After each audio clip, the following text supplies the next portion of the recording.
Welcome back. You're watching the Power Breakfast Show. Now, this morning, the question we are asking, are Kenyans overrepresented in Parliament? Is our Parliament bloated? In that conversation, we have Honorable Moses Kuria, is a Member of Parliament for Gatundu South, together with Honorable Ken Okoth, Member of Parliament for Kibra. We are also expecting Diana Gishengo from the Kenya Human Rights Commission. She should be joining us a bit later on. So any questions, comments, suggestions that you have, 22422 is the SMS line, or you can get us on Twitter. Our hashtag is Power Breakfast. Would love to engage with you, so get communicating. But for now, I hand you over to Mr. Njao to start the interview. Mr. Njao? Thank you, Karibu. Welcome, Washimiwa. Maybe we should start with you, Honorable Moses Kuria, because you say Punda amechoka. Yeah. You think Parliament is bloated? I think not just Parliament, but I think we have got too many leadership positions in this country, vis-a-vis our population and also in comparison with other countries. You look at places like India, 1 billion people in population, 540 members of Parliament. So you look at that sort of relativity with other countries. You look, and then you look at, on the other hand, not just the population, but also the GDP of the respective countries. You look at the state of California, the population is almost as ours, 38 million. But the economy is 71 times more than ours. So you ask yourself, can we afford it? I would want to see more members of Parliament, if it's possible, as long as we are not increasing the cost of this country. And let me say it from the onset, I've got nothing against particularly women. But you voted against the bill? I voted against the bill because it was increasing by 70, the number of MPs. We cannot afford that. When you come to the issue of two-thirds, it has been tested very well in the county assemblies. There's one difference between county assemblies and Parliament. County assemblies, the two-thirds is already working. In other words, you're supposed to nominate MCAs until you reach the two-thirds. What is the result that you have seen for the last 3 years? What we've seen is that for 1,450 wards that are represented by MCAs, we've got almost an equal number of nominated MCAs. And how much are they taking home every year? If you take salaries, direct and indirect costs, they are taking close to 10 billion shillings a year. 10 billion shillings a year. How much money am I looking for? I'm never going to rest on this debate until I get 24 billion. Why do I need 24 billion? I need 24 billion to ensure that every child in this country who is in day secondary school goes to school for free. We only need 24 billion. Imagine if we just cut that from the nominated MCAs, we are almost halfway to getting the 24 billion. Now, instead of looking for the other 14 billion, somebody wants us now to add to the number of MPs. Just tell me, if me and Ken Okoth are in Parliament today, is it better than having children from Kibra, from the secondary schools, from Form 1 to Form 4, who are in day schools, not paying a single penny? You know, we had our CDF suspended for some time because we were complying with the court ruling and the new law. As a result, so many constituencies, including my own constituency, have not disbursed bursaries. Do you know how many children are at home right now? They cannot go to school. They do not have the fees. And all we need is 24 billion to ensure that no child misses secondary school. To ensure we have got compulsory secondary school. And all we need is to cut those positions. Put free day secondary on one side and two-thirds on the other side. I choose free day secondary education. Let us get a reaction from Honorable Okoth. First of all, who supports the gender First of all, I think Moses Kuria has brought a point that is very dear to my heart. Everybody knows my policy is Elimu Kwanza, and going to free-day secondary education is something that would really be a game changer for this country. Unfortunately, Moses Kuria is forgetting that he's on the budget committee, and he's supposed to implement through budget legislation every year the vision that even President Uhuru, who I support on this issue, already promised. The Jubilee Manifesto, and the reminder by the President was that by January 2016, January January this year, we would have free-day secondary education. It has been postponed. No. Children still have to pay 10, 15, 20,000. That is a lot of money. Yeah. So I think he and I agree on that. We're on the budget committee. Let us not fight about it here. Let us go to the committee and make it happen. We can cut corruption, first of all, in this country. The budget for corruption in this country, in our 2 trillion budget, is like 50 billion and above. If we just cut it by half, we can give a legacy of development to this country. So I beg him and others to join me. But that's number one. Number two, so I agree with him. Free-day secondary education, a good thing. All leaders should work towards it very quickly. Number two is on the issue of women representation in parliament. It's a constitutional mandate. So we have to find a way to implement it. The court ordered and reminded us that we have a duty to do it by this August. It's in the schedules of the constitution. So the question is, do we have a formula to reduce it? The Chepkonga bill that was brought in was worked with by different stakeholders. In the end, it seemed it was not good enough to persuade enough members of parliament. Parliamentarians represent Kenyans. I can't really fault them. If a parliamentarian tells you I was at home in the weekend and my voters don't want this, I'm a politician. I have to respect that.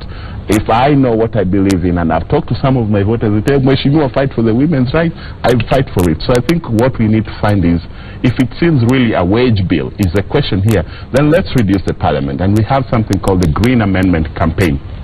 If you look at it on Twitter, it's at Green Amendment. It just simply explains, it says, let us go back to 210 constituencies.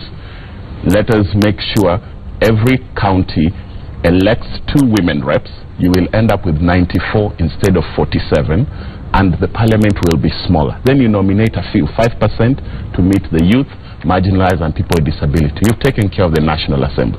In the Senate, the Green Amendment proposes that every county elects 2 senators, no nominations. 2 senators elected, you end up with a 50-50 Senate, 1 man, 1 woman. You see, so we're meeting the constitution while reducing things. The Senate will look a little bit bigger, but it will be 50-50 and democratic. Everybody elected. One of the things that people find very unpopular on the Chepkonga bill was this nomination of 70 women, maybe 90 women after the election.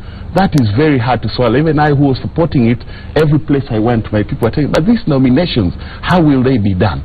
Because people don't trust political parties and nominations. They are saying they will nominate their girlfriend. They are saying they will nominate elites from Nairobi, the women who live in Nairobi who have access to the political system, and the women in Mashinani will never be nominated. Poor young upcoming leaders in Kibra will never get a chance. It's only the really well-connected who would get a chance. So the nomination, to be honest, was very unpopular. Let us quickly go back to the drawing board and let this parliament set the legacy and say, take something like the Green Amendment, let us vote boldly, go back to 210 constituencies, elect 2 women reps for every county, and the 210 constituency seats will still be open to women to compete anyway. So do that for the Senate, and in the county assembly, which Moses has told you, again, there is a formula for that. Fix the number of seats for county assemblies to 1,450, the current MCA wards we have. And instead of having those women nominated, you can actually be better off by making sure every 2 adjacent wards elect 1 woman MCA. Like the way you're looking at women rep per county, you do the same, so that even the women who are nominated, who go to the county assemblies, are all elected and not nominated through party lists and the corruption that people think is in the party list. So I think Formula 94 in the Green Amendment campaign is the way to go. We can bring it quickly through Budget Committee and bring it to the National Assembly. If not, we've already started the process of collecting signatures, and we're doing our best. We're at least at around 400,000 signatures. We have a way to go, and Moses will tell you, getting signatures in Kenya is not easy. So Moses, what do you say about that constitutional requirement? About let me compare 2 things, the Green Amendment and the Chepkonga. The Green Amendment is illusionary. It cannot happen. It sounds good from far, but it's far from good. Because it's saying, yes, it is in line with Punguza Mzigo, reduce. I give you credit for that. But the formula is saying, if you are in Kibra constituency, if you elect Ken Okoth, Langata constituency, which is neighboring, has to vote for a woman. No. Are you going to issue a memo to the voters? No, that's not true. That's what you're saying about MCAs. And MCAs about MCAs. Maybe you shed more light on that. Yeah, let me explain that again very clearly. What I'm saying is, for the National Assembly, go back to 210 constituencies. Anybody can run. Do you understand? Anybody can run, like you ran and somebody, you know, can. Oh, you didn't have anyone run against you. Okay, forget your. Your party is not produce a candidate. That's okay. You bought out a candidate, maybe. It was yours. Anyway, number two. Let's go to the 210 constituencies, and then right now we elect 47 women, one per county, right? What we're saying is do that double. So instead of Nairobi County having one women rep, Honorable Shebesh, we could have Honorable Shebesh and another woman elected. So Nairobi would be two. That makes it 210 plus 94. Plus 94. 304. 304. Which is still 100 more than my threshold of 200. But you're not you're not saving me enough money to send kids to school. But do not misrepresent. That is fine, but do not misrepresent that we will tell some constituencies to elect women. That is important. Let's come to wards. Now, when you go to the wards, right now you have Article 177 of the Constitution that says county assemblies go and elect. And most as you know that chauvinism and patriarchy in this country is still very real. There's some places for cultural reasons, for religious reasons, for whatever reason, women will not get elected. No argument with that. So what we do, the solution is to say fix all the county assembly seats in the whole nation to 1450. Correct. Same thing I'm saying in Punguza Mzigo. Then elect 725 women, two adjacent wards. Two adjacent wards. So one ward is for men, one ward is for women. No. Two adjacent wards. Sarangombe man? No. You're not listening carefully. Two wards that are next to each other.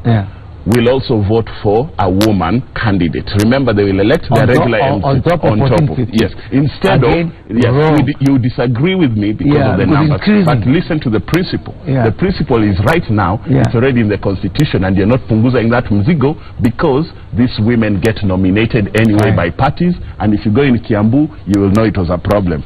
Big problem. If you go to Nyeri, you'll know it was a big problem. In fact, the assembly was suspended through this. So we disagree on quantum. Tell us your formula of Punguza Mzigo. What is it exactly and how radical it is.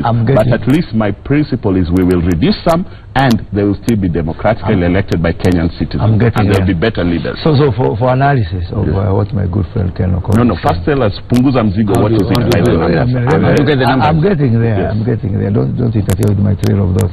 Now, so the Green Amendment is actually a maintenance amendment. The numbers will be largely the same. So I will not get the money that there will be no more democracy. There will be no. Maybe there is more democracy, because people will be which we cannot put in a sufuria and cook and give to our children when they are hungry. And me, that is where my point is, that we need to reduce the size of representation so that we can be able to reduce money and put that money in free-day secondary education. And what Ken Okoth has done, he's just taken the current numbers. For example, his proposal on MCAs is just getting at parity with the current numbers. Is that correct, Ken? Yes. Your proposal on the National Assembly is almost at par. We will reduce. For Senate, is actually double. It is not double. The Senate has 67 members now. We'd end up with 94. But they'll all be elected and we will meet the gender. This Green Amendment of Ongeza Mzigo actually is an Ongeza Mzigo bill. So I mean, Ken, let's the numbers. Let's come to Chepkonga before we come to mine. No, so Chepkonga is based on progressiveness. Progressiveness, which says that the constitutional provision for gender for two-third is actually a statement of aspiration. Is a statement of intent. It's not supposed to be a scientific time-bound formula. And in that respect, as long as it's not specific and time-bound, I support it. Because what we have in the Constitution is the framework of the law. And then we're supposed to come up with the legislative and practical amendments that are going to give effect to that constitutional provision. And I think what we need to do, the answer lies in the political parties. Why can't Jubilee, CORD, and all the other ensure that we empower women to be able to compete for seats?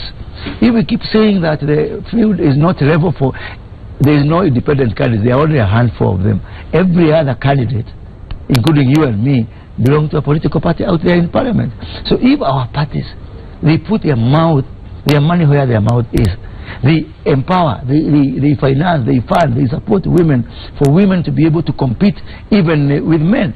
And even without that support, some of the best members of parliament out there have competed with women, and they have beat women. They have competed with men, and they have won. So mine is to say that the TUDAD is a very good thing. It's a statement of aspiration, it's a statement of intent, and what we need to do is actually, why are we going to complain in parliament when we have got powers within our political parties to ensure that women, get nominated? That if you get, for example, in some constituencies which are safe for you, for example, for your party, if you MP for Mbita, for example, the Honorable Miri Odhiambo, whoever gets the ODM ticket, most likely is going to be a member of parliament. So why can't you give more women within your strongholds the ODM ticket? And you know very well that that woman is most likely going to end up in parliament. Why can't we in Jubilee give more women tickets or create factors and create conditions and create the necessary environment that is going to ensure that women are able to thrive within our political party system. Fine. If we can't fix it within our parties, we can't fix it within the constitution. Let me find out from you, how do you resolve the requirement by the court that by a certain date this will be done? The issue the court says that by August you should be able to tell us how it's going to be done. What I want us to do, Motegi and Ken, is just to be honest to ourselves that those deadlines are not going to be met. They are not feasible. And I can put a bet on that. They are not feasible, they are not practical, they are not going to be met, they are not going to be done. There is not all members, even those who are professing in mountains that they support this rule, they don't support it. And they know very well, within their hearts they know. At least I know Ken and some few others have been very forthright on it. But Ken, you know very well, even within my own party, a lot of people who say they support this to that, they don't support. Within court, a lot of them, they know it's not possible. I want us to have So how do you resolve the matter? Because the court says you do it. And somebody can go to court and interprets the laws and the constitution made by parliament. Yes. So we have the power. If today you change and say not 2016 but 2036, court will say, we are interpreting the law as it is. The court cannot make the laws. Court interpret the laws. But what we like doing in this parliament is a culture of pretense. It's a culture of hypocrisy. It's a culture of hiding our head in the sand like the proverbial ostrich. We know very well we have that power. We know very well that if we amend that law, if we amend that constitution, and we take it to the people out there, to the courts out there, they are going to interpret it as it is. So please, let's first of all come together. We have got Punguza Mzigo on this particular issue. We have got the Green Amendment, a very positive legislation, I would say that. We have got Chepkonga and its progressiveness. Come together, but our guiding principle when we come together is number one, honesty. Number two, let us get rid of this hypocrisy of saying something will be done when we know it's not going to be done. We are also parents. What do we think our children think about us when we say something is going to be done and it's not going to be done, and then you go and tell your children about the virtues of not lying? Your reaction, Chief? I think Moses Kuria, it's been wonderful listening to you and sad at the same time because he's just given us what the Jubilee position is. The zero intention. That's my position. The zero intention. Well, you're a Jubilee member. Don't blow the whistle now. That is Jubilee position. That is my position. You want me to blow the whistle? No, don't blow the whistle here. Okay. The situation. Can I secure the whistle, please? No. Don't worry. I can discuss with ideas. I don't need to blow the whistle on you, Moses. The fact is, there is people in this country who have no intention. When he says we have to be honest, I don't know honest to what. We are honest to the constitution which we swore to implement, Moses Kuria. When you were sworn in, I was there, and I clapped for you when you came to parliament. You're my junior in that sense, but you're my elder brother in life with other experience. I would say that the constitution is what we swore to protect and to be honest to. Our fidelity is first to the constitution, not all this other cultural chauvinism and party principles and this and that. When he talked about the parties, he kept asking the question, why can't CORD do this in its strong zone? Why won't Jubilee do this in strong? I was waiting to hear him for say authoritatively, Jubilee is planning to do this in its strong zone, but it's not there. So he knows realistically and honestly it's not going to happen in this Kenya in time for 2017. When we start talking about dates of 2036, one of the things that I didn't say in the Green Amendment is it has a sunset clause, which means it expires in 10 years, not even 20 years, which had been proposed by the Duale Bill. Only 2 electoral cycles, the 12th Parliament and the 13th Parliament. After that, so when you say it's an ongeza mzigo, it's not permanent. It is for now to bring in as affirmative action a chance for women to participate and be in leadership. And these women who are nominated oftentimes or who run for special seats then continue and run for the regular mainstream seat and they win. Look at Honorable Cecily Mbarire. She was nominated, she came to Parliament, she did well. Next thing, she's got the experience and she has proved herself and she kicked out the man.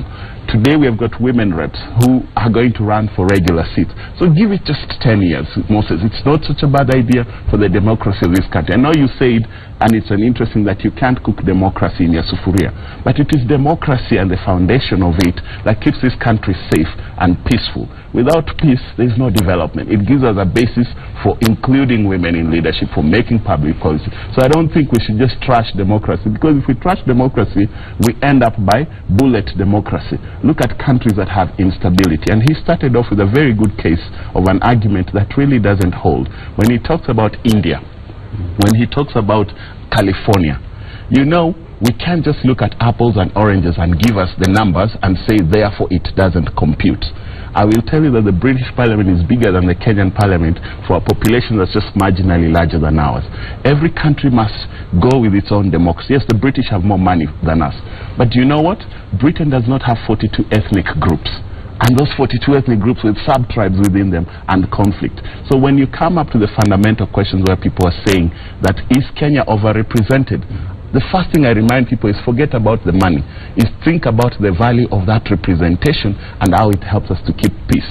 When somebody knows my voice is being heard at the table, I am a sovereign citizen by Article 1 of the Constitution, and I have voted for someone to go exercise that on my behalf in the National Assembly, it kills a lot of tension. Even in the county assemblies, different interests, you know, go to Kiambu County. People know they have leaders in Kiambu County, whoever they okay. So I think, last but not least, what Moses Kuria is saying, and I think it is very wrong to think that the Chepkonga Bill is worth discussing here with us. The Chepkonga Bill uses the word progressive, but it is not progressive. It is anti-progressive. Civil and political rights, and let me say this, there's different categories of human rights. There's civil and political rights, and there's economic, social, and cultural rights.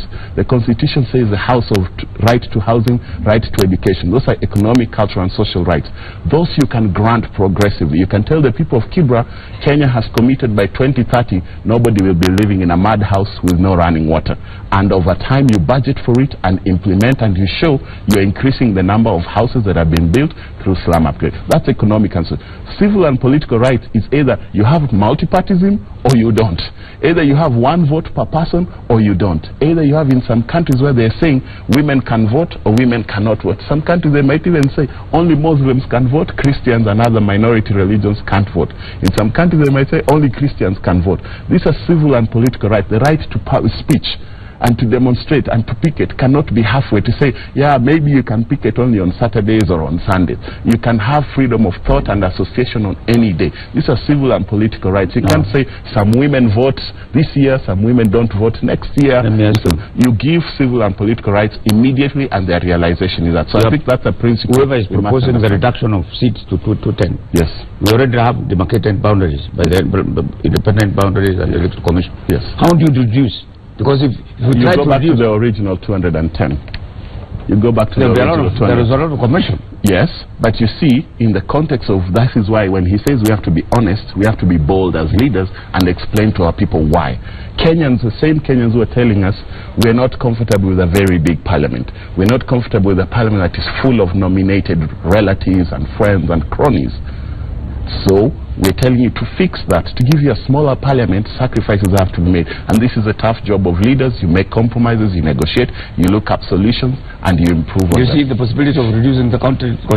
Yeah, there is a very possibility. Yes. And especially if our good friends, all of us come to, let me say this, Ken, you know, let's not see Call and Jubilee in this issue. We are going to do this country a very big favor if we stop looking at this issue from a partisan perspective. You know, we have already introduced the element of bipartisanship, because last week at the members' lounge, when some members kept off the house, there were equal number of guys from CORD and from Jubilee. So we were in rejecting this bill. I saw showed only. In rejecting this bill by walking out, I was there, I voted no. You were there, you voted yes. So we were bold enough. But you know very well our colleagues who are out there in members' rounds who are cowards actually. They wouldn't express their position this way or that way. There was equal representation. So the element of bipartisanship on this issue is already established. And I think maybe at your level and at my level, I would like to see that at the level of the principals, the deputy president, the president. But they have, you know, in our party, in our party don't have a supreme chief. No, you can't. Unlike your party, when you have got a supreme chief. Let me give ours we are equal, you know. Ours we are. Let me say something. The president and the deputy, the prime minister issued former prime minister.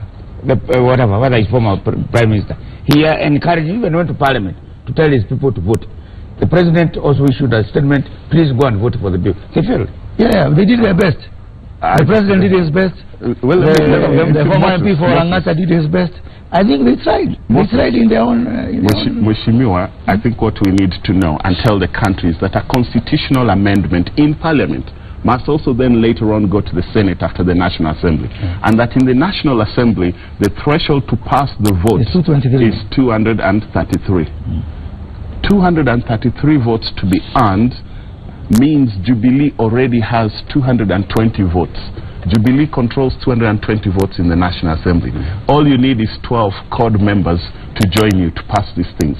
So the onus is really big on you. The flip side can... Because on that day, if we have a breakdown, honest breakdown of the Hansard vote, you will see there were more CORD members there, including our party who voted yes for these things, and more Jubilee members out on the lounge. And that tells you... It's a waste of our precious time and resources to start seeing these things in terms of CORD and Jubilee. That's number one. And for me, in this case, you know, I refuse to wear the party, you know, kofia on this one. I would want to see that within the term of Jubilee government, we implement the constitution as much as practically possible. But what I'm saying is, you talk about 10 years of progressiveness, and you know there are kids who are watching this show who are in Form 2. And they are at home, they are not in school because of school fees. And you are telling them... And they're not in school, not because of the two-third gender rule. No, please, because in this country, we put the resources in the wrong place. We have got a conspiracy of the elite. Where me and you think that if you had more women in parliament, that the women in Gatundu, where I come from, are going to be better off. No. And by the way, I have gone through this country, around the country, on Punguza Mzigo. Every time I raise the issue of women representatives, the people who are happy most, the people who applaud most are women. They are saying, you talk about women, we are the women. We are the ones who grapple with school fees. We are the ones who grapple with water, with food, with medical bills. So let us not have a conspiracy of a few handbag, you know, carrying women, and we think that by sending them to parliament, that the women folk in Kibra, please, and I'm saying even this parliament, can we, me and you, move an amendment to the standing orders? Sometimes we go to Kibra and we hold our sessions there. Because I think we keep on getting very much distance from reality. Because we are, once you leave Kibra or you leave Gatundu, you come to parliament buildings, you forget completely what's happening out there. And that's why you can comfortably say that children can wait for 10 years before they can go to school for free. Please. Who says that who says that if we reduce the number of MPs, the money will go to education? He knows very well that budget is we are living within a budget constraints. Me and Ken Okod, even now we've just come from a retreat. Is it automatic that this money we are going back on a retreat right now on budget committee. We know very well that we would want to do the right things in this country, even from the budget committee perspective. But the simple point is that there's just not enough money in this country. We live in a resource-constrained environment, and every penny that you can be able to save, and I'm sure you're going to tell me about corruption and all that kind of thing. Let us, first of all, lead by example. Let us reduce our own costs. You know, every year, and he knows that this, we are just getting to the budget approval cycle when we get the estimates and start discussing them. We are going to vote around 32 billion shillings to the Parliamentary Select Committee. True of us? It was 28 billion last year. So give or take, we are going to vote 32 billion to Parliamentary Service Commission, which pays the salaries of MPs and senators. 32 billion. If we were to reduce this by half, 16 billion. You reduce the one for MCAs by another 10 billion.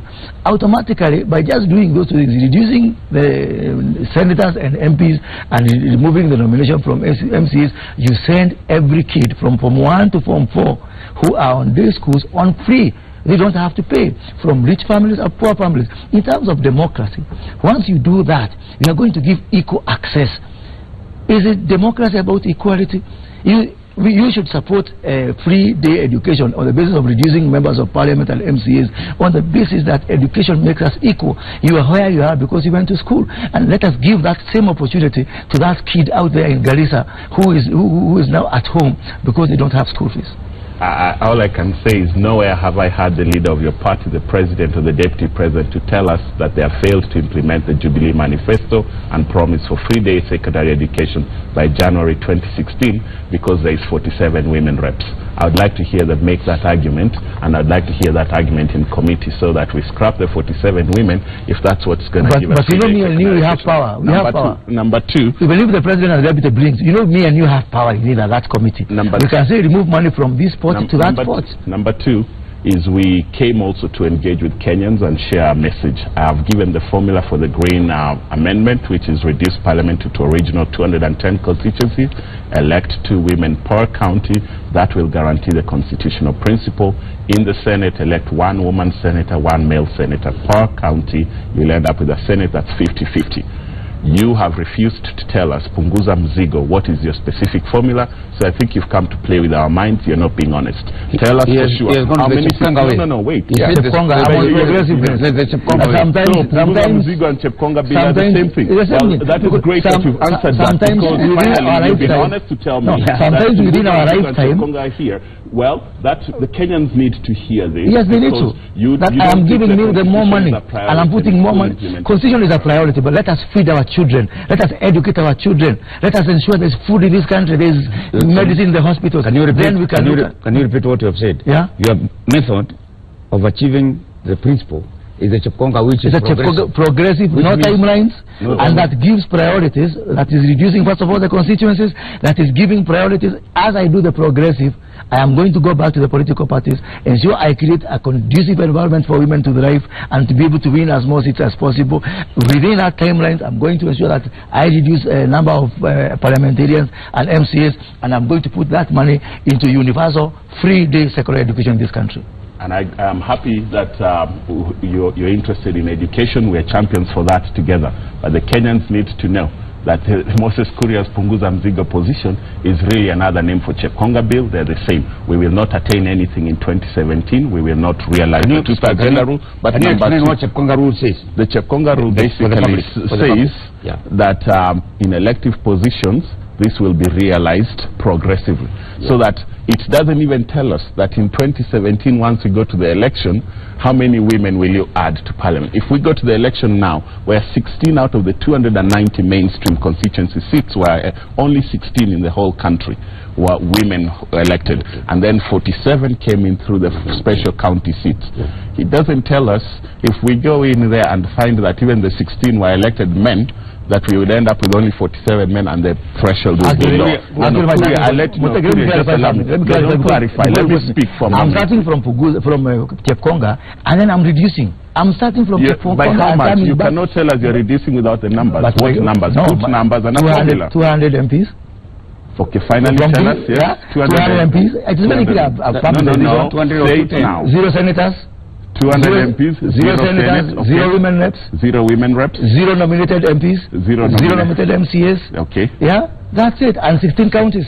So this is the zero bill. You see, I wish we had started at the beginning of the show with this, because then we would have had a helpful discussion. Moses Kuria was a coward. He was afraid. The whole time he hid behind it, and he didn't give us a chance to negotiate and interrogate his ideas. I put my ideas on the table. Now we're finishing the debate is when he finally tells us he doesn't think his Chepkonga bill, him is a zero bill. He is better, he's more radical. I wish we had honestly started that discussion and seen the merit. No, because you are tired, you are a captive, you are a prisoner of 2/3 principle. Yeah, two-thirds is not supposed to be. Do you want to remove it from the Constitution? No, I am not ashamed. I'm a champion. I'm not a prisoner. Use your English properly. I'm not a prisoner. I'm a champion of the gender bill and the gender rules. And the two-thirds principle. And I'm a champion of empowering the poor people. I'm a champion. And I'm also a champion of education. Removing money from rich people like me and Ken Okoth and putting it in the pocket of that child who is watching this show from home because they cannot afford school fees. What is more important? Tell us how much money the Jubilee government has done to put in their pockets, apart from ways of fund. Let us have the moral authority to criticize Jubilee by reducing our own allowances, reducing our own parks, reducing our own salaries, reducing our own seats. You know, if you have got a log in your eye, don't look at specking somebody's eye. Can we start by having that moral ground and for once eliminate this culture of national hypocrisy and national conspiracy of the elite against the poor? Mutegi, I think those are all very nice populist throw points, but I'm a champion for the constitutional principle. We'll implement it. It will take serious compromises. If Moses Kuria thinks part of that is a debate on how to reduce the parliamentary budget and the salaries of MPs, we should talk about that. Honestly, I'm not opposed. But number two, let me just tell you, we passed the political parties amendment bill was brought to Parliament, and there were key provisions. What he is saying that we should do, another way to empower women to participate so that they are equal. Yes, was even that a provision like they do in Britain, to give parties that nominate women, to give parties that have strong functional women's wings more money. Depending on how many women they succeed in nominating and getting elected, they get more money to bring in and create that culture more. That was fully rejected, and we can go to the Hansard vote and see that it was members of his own party who now at one point they're saying we don't want them nominated, but when we were saying if we want to reform the parties and bring them in through the parties and give them an equal footing through the party and a chance to come in through the parties, they rejected all the progressive provisions there that would give women a chance to participate and compete in our parties. Look at the typical party nomination. It is rigorous, it is competitive, sometimes in some parts of the country it's violent, it's very costly. So let us not be dishonest. We are not legislating in a vacuum, we are legislating in a culture that is Kenya. I don't want to lose the opportunity to ask you this question. Yes, please ask.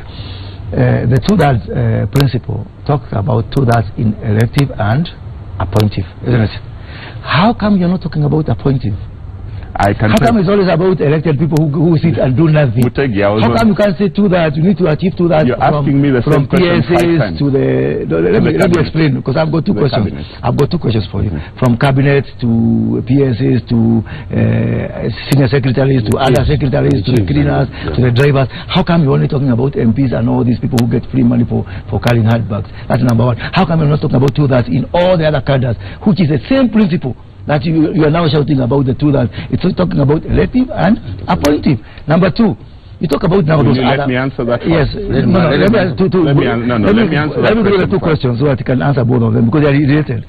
Number two, you talk about civil rights and all those rights. Why can't we go blowing whistles out there because of food? Price of food, because we want a free education. The way me and you, can we start a free movement to have free secondary education? Why only about IBC and blow the whistle on free secondary education? I'll support you. Thank you. Now, can I answer his question? Yeah. Now, on free education, we'll blow the whistle all the time. Number two, and I've been doing it in Kibra.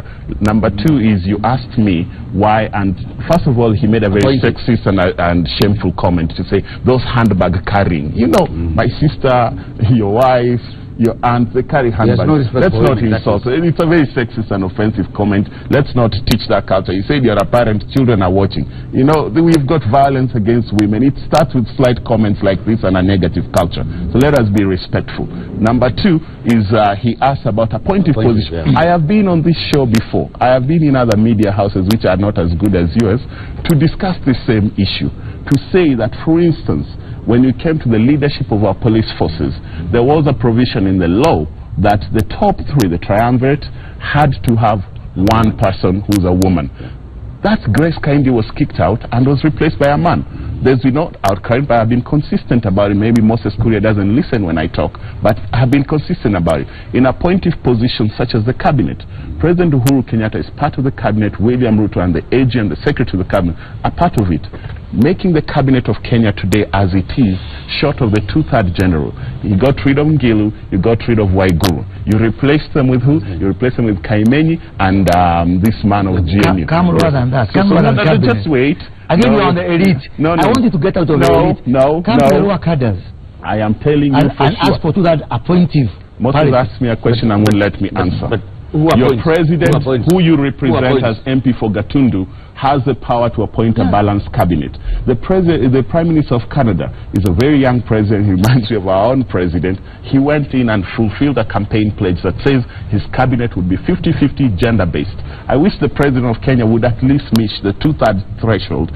And now that you know him, in his cabinet, there are seats occupied by men, which by our constitutional principle of two-thirds must be there. Who appoints the chief? Allow you to get away now. Oburu Odinga is a woman.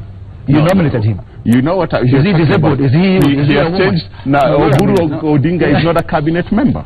Oburu Odinga is in nomination. Can I tell you? Nomination is supposed to achieve gender. So you had one that golden historic opportunity to nominate a woman, but you nominated. You're being rude and you're being a bully. Because you ask me questions, then you don't let me answer. That's being a bully, and you're being rude. Let's respect each other. You said here about Oburu Odinga. Oburu Odinga is in the parliament, nominated as a representative of farmers and workers. Look at the list. He's not a representative of the youth and he's not a representative of women. ODM has nominated Honorable Zulekha Juma, a woman, as a representative of the young people. Honorable Isaac Mwaura as a representative of people with disabilities. So you want to throw cheap politics and attack the Odinga family? That's up to you. But I will go back to your president, where you're unable to explain to me why Uhuru Kenyatta got rid of 2 women, expanded his parliament, his cabinet, and added on that's sort of you need to know. In this country. And who is in charge of appointing? Now you touch my heart. Yes. Now you touch why haven't you reformed that provincial administration? Wait a minute. Mutegi Jao has touched my heart. That's why I want us to start. Yes. Yeah, we start from the chiefs, and it is not there. We don't have to. We start fighting for it. Why? That's what, because these people. Not these people. They are not in government. I apologize to all the women who have failed to appoint chiefs. It's really my fault. How come you don't the women of Kenya? I'm so sorry. It's only about MPs. Chiefs do a lot of even work. about the cabinet. For you to about the elite, can you get this? Because the elites are in Kenya. They're not in the golf club. They're in Kenya. We stop getting obsessed with the elite, and look at it in totality, both elective and appointive. Then we are going to miss the point. We have. We are not there yet. We have got a historical problem about gender parity. And the way to solve it, the way to solve it is not by starting with the political seats.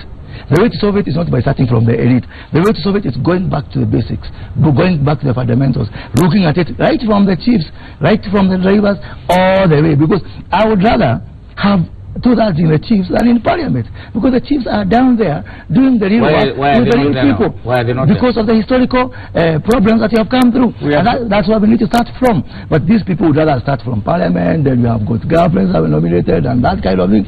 It is not going to help that man and woman down there in the grassroots. When Form 4 results come out, we have maybe 50-50 boys and girls who finish Form 4. Yes. Why can't we have chiefs 50-50? We should. Why? And we should. Let's create that environment. All of us. What is stopping the environment? You know what is stopping us? Lacking is political will. He says he knows the historical injustice. Because we are obsessed with those seats up there in parliament. Who is we? Who is we? We as Kenyans, especially you, the so-called liberal movement, who think they will greet God first. You guys who pretend now to be doing the right thing. No, it's okay. Why can't you start down there? I'm happy to be called liberal. And I hope someday I greet God. I'm a realist. Yeah, you can be liberal, I'm a realist. I know that we are not going to develop this country until we look at that guy at the bottom of the pyramid. You're not a realist. You're a very backward conservative. Backward conservative that puts food on the table of the poor people. We agree on let us push education, but I haven't seen you and the president talking about it to make it happen. I'll challenge you in budget committee. Please give us money. Support me. I'll be the first one. Let's cut our salary. Let's cut money from PSC and put in free education. Please. I like when you said, let me tell you what I like what you said. He said that there has been a historical injustice in this country where women have been marginalized, youth, people with disability, even minority communities. Think of the Ogiek, think of the Dorogo, think of the Nubians. To fix that takes a commitment to the principles in our constitution, and it takes political will right from the top. He keeps arguing it starts from the bottom, but the provincial administration is not controlled by government. My friend, if I were you, I would be looking for that it is controlled. It is controlled. It is controlled. It is better for your voters. It is controlled by the presidency. But does he appoint the office of the president and the presidency? Why is he advocating only for the top? Let him advocate for the bottom. Because those cabinet secretaries also represent something. The young girl in Kibra who's where do you start? Where are your priorities, man? You're just being rude now. No. The young girl in Kibra who's going to Olympic Primary School is going to win herself a slot at Alliance Girls High School or Starehe Girls, wants to go to the University of Nairobi or Harvard and come back as a cabinet secretary like Ambassador Amina, wants to come back as a cabinet secretary like Cecily Karaoke, wants to be a cabinet secretary like Dr. Judy Wahungu, and does not want to be a chief. So, you